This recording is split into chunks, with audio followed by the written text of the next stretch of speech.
Hi, and welcome to Eat, Move, Think. I'm Allison Hazell, your host for today and the Director of Clinical Innovation at Medcan. I'm joined today by Dr. Julia Alleyne, who is a family physician at Medcan and has a focus in sport and exercise medicine. Welcome, and thanks for being here. Thanks so much, Allison, for inviting me. And please call me Dr. Julia. Everyone else does. Perfect. Medcan is a champion partner of the Invictus Games Whistler Vancouver 2025. I know you have personal experience with Invictus Games and other international sporting events, so really excited to get your thoughts and tips. Looking forward to the games. Going to be there for the opening ceremonies in the first couple of days and a return trip to Vancouver. Oh, amazing. Yeah, well, I'll be watching from afar for sure. Okay. And I'm really excited to talk to you about this specifically given your backgrounds. Well, first of all, my mission, I guess, in medicine has been care of the athlete and promotion of physical activity. And I started off as a physiotherapist, worked for a little while, and then went back to med school, became a family physician, and that's really how my practice became focused in sport and exercise medicine. I'm here at Medcan, and I also work at University Health Network. But what most people are intrigued about is that I've been lucky enough to be selected to 5 Olympic teams on the medical team. I was the chief medical officer for Canada for the 2012 Games in London, and I was the chief medical officer for the 2015 Pan Am and Para-Pan Am Games, which was a 4-year job, but a very different role, playing host to all the nations that came. And then was medical advisor for the 2017 Invictus Games. So I've had a chapter of event coverage, let's say, that I try and bring into my patient encounters with every person I meet. For those of us who aren't as familiar about what the Invictus Games is all about, can you give a little bit of a background on that? Yeah, the Invictus Games are very special. There's over 500 competitors. They all have links to veteran service or serving in the military. And the unique thing is that 25 nations come together, but it is a stage in rehabilitation for either mental or physical barriers and issues that the participants have experienced. So it really becomes symbolic of how resilient the human body and mind is and how you can rise to an occasion. Families support their athletes very strongly. And so really it becomes quite a joyous, momentous games where participants support each other, where they meet their own personal goals and they compete for medals. But the medals aren't the end outcome. It's the achievement that really brings them together. So as you know, our chair and CEO, Sean Francis, has a close connection to the Invictus Games. Yes. Was instrumental in bringing the games to Canada originally in 2017 and heavily involved this time around. So I would love to kind of get a better understanding about how your experience, and particularly on these kind of international stages, impacts your work at Medcan. When I see a patient, every patient to me is just as important as that Olympic athlete or that Invictus athlete. So you treat them with the same kind of compassion that you want to know what is their goal, what do they want to achieve, how can I help them frame that in a realistic rehabilitation plan, how can I listen to them to understand what the issues are, because athletes know their body very well, and so do patients. So I want to hear that from them. And then I want to be able to have a partnership in how we move forward so that the athlete, the patient, plays an important role in the recovery plan. It's not just doctor dictated. It's very much a joint plan. Curious on the flip side of that, what is it like being kind of involved in the medical staff of Olympic Games or in Invictus Games? Well, when I was an event physician, I really knew my athletes well. I'm working with a team. Figure skating and trampoline were the 2 teams that I worked with in terms of the Olympics. Yeah. But when I was a medical administrator, that's where I really saw the big picture of how the games work. So given your experiences, can you share a personal story about how sport, and particularly adaptive sports, have changed someone's life? I think probably one of the most striking stories, I've done some work in the Caribbean, and in particular with the Barbados Paralympic Association. And this is a story of a young man who incurred a gunshot wound. and it impacted his spinal cord, so he could no longer walk. He was quite athletic prior to his injury. He became wheelchair bound. He decided to become a wheelchair athlete. In Barbados, there are not a lot of training facilities, so he'd go up and down the hills on the island, and he participated in world half marathons and marathons, wheelchair marathons. And one particular story that Wesley tells is that he was in Japan and he was quite far behind.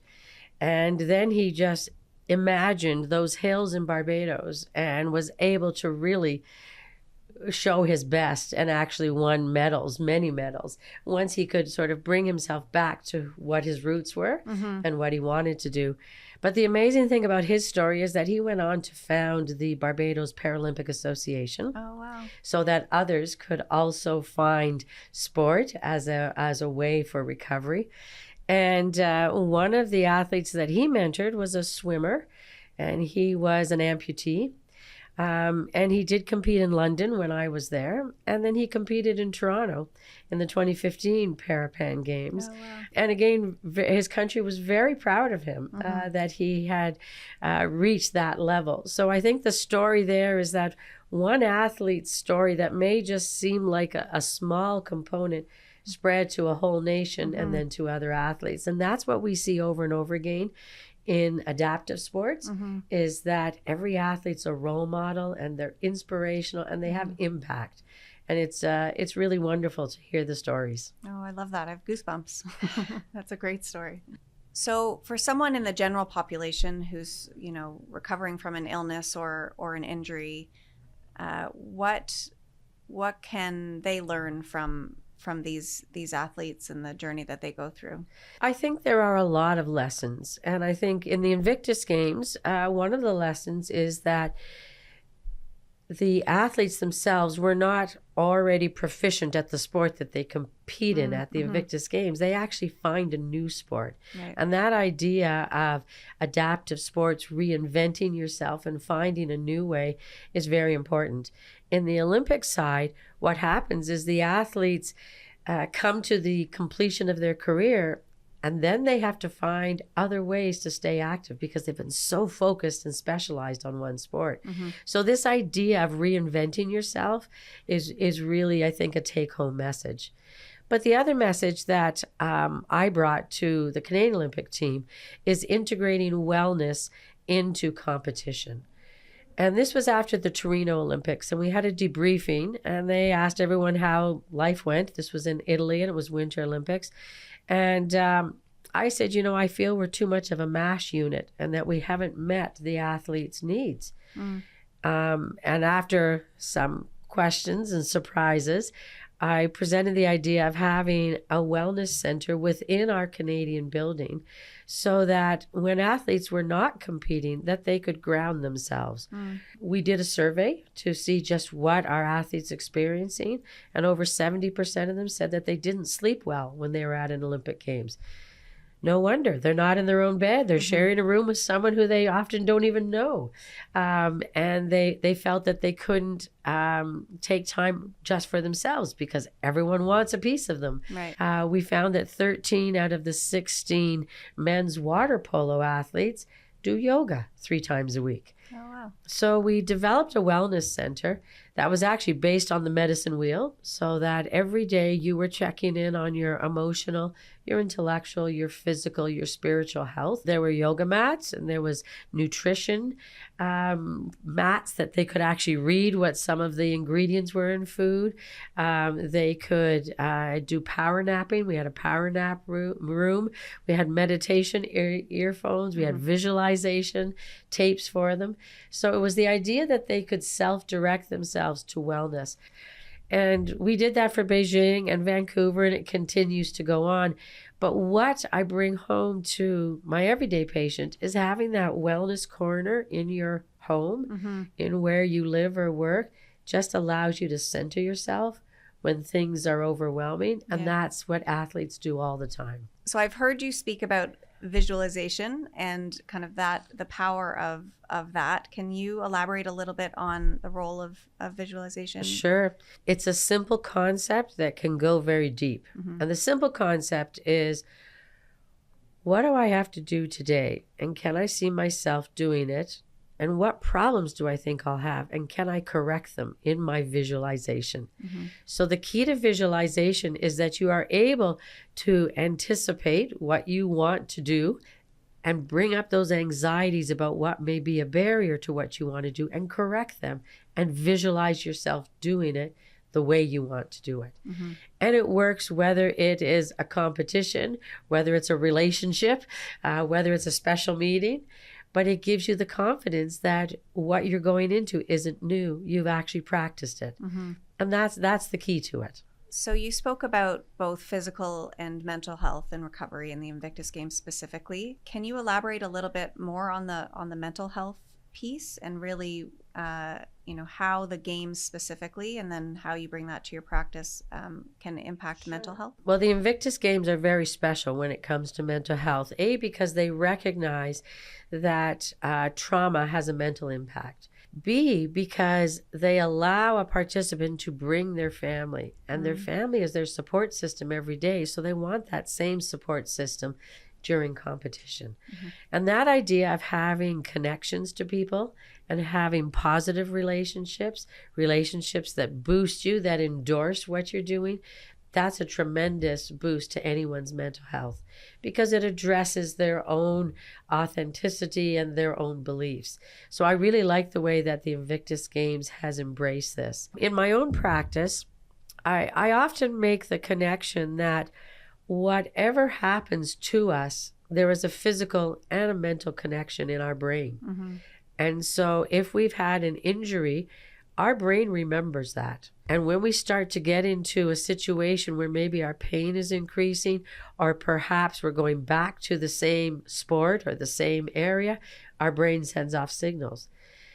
Mental health is really being able to have control, have a perspective on your thought process, because your brain will continue to connect things, but your own mind will say, well, wait a second, I'm no longer in danger. I'm going to walk this walk and I'm going to do it my way and I'm not going to be injured. And it resets those patterns. We see that every day with patients in pain, particularly.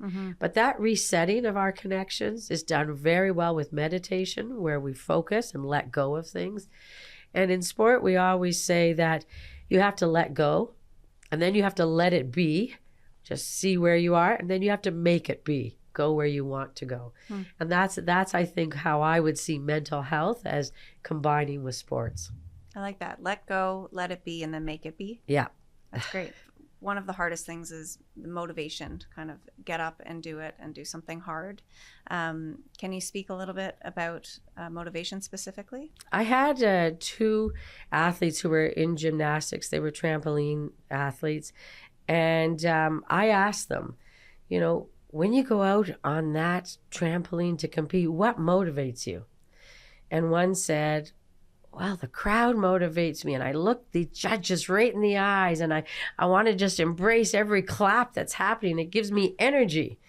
And the other one said, I don't see anything. I only see myself and my mat and what I want to do.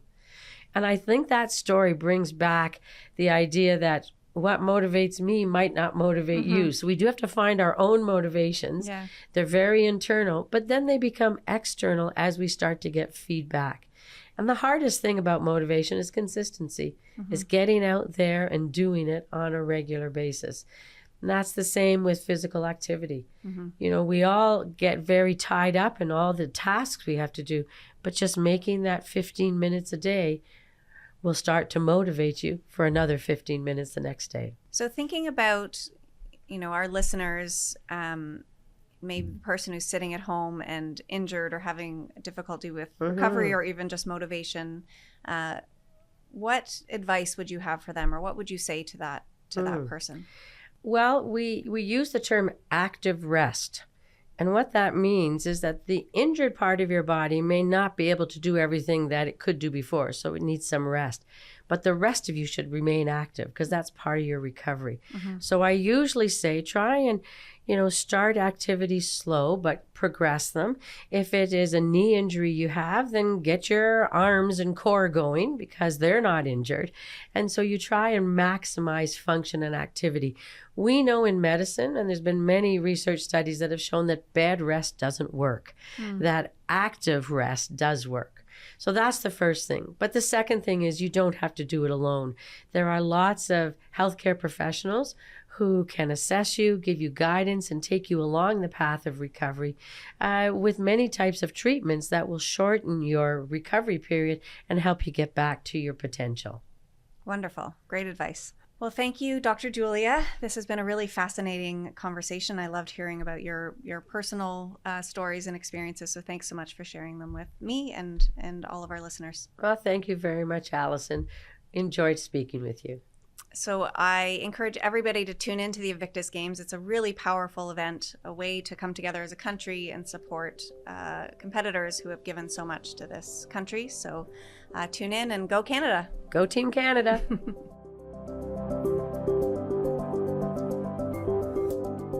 This podcast episode is intended to provide general information about health and wellness only and is not designed or intended to constitute or be used as a substitute for medical advice, treatment, or diagnosis. You should always talk to your Medcan healthcare provider for individual medical advice, diagnosis, and treatment, including your specific health and wellness needs. This podcast is based on the information available at the time of preparation and is only accurate and current as of that date. Source information and recommendations are subject to change based on scientific evidence as it evolves over time. Medcan is not responsible for future changes or updates to the information and recommendations and assumes no obligation to update based on future developments. Reference to or mention of specific treatments or therapies does not constitute or imply a recommendation for endorsement. The links provided within the associated document are to assist the reader with any specific information highlighted. Any third-party links are not endorsed by Medcan.